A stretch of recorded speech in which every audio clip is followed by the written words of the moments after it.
Hi, my name's Moana. I'm originally from New Zealand.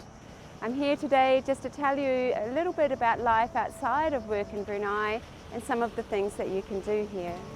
So first of all, you need to know that you will be busy. Regular teaching contact time ends at 12:30 p.m. each day, and we do have regular afternoon school staybacks where you can do your planning and preparation.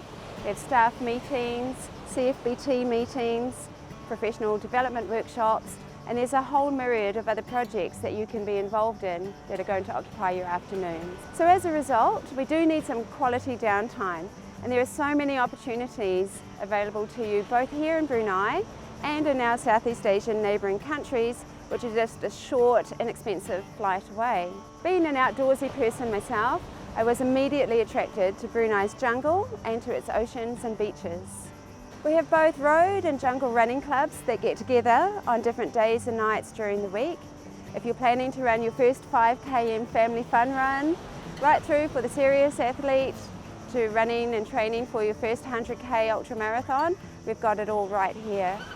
Others are out at the beaches, they're surfing, stand-up paddleboarding, diving and ocean swimming. We've got gyms, whether you're into TRX, martial arts, Spartan, triathlons, we've got them all. If you like the indoor sports or indoor activities, we've got cooking groups, music groups, we have a great band that works with CfBT. It's really just a matter of making the effort to get out there and get involved. There's so many good things to do. It's a great way to meet new people, make new friends, and become involved in local community life here in Brunei.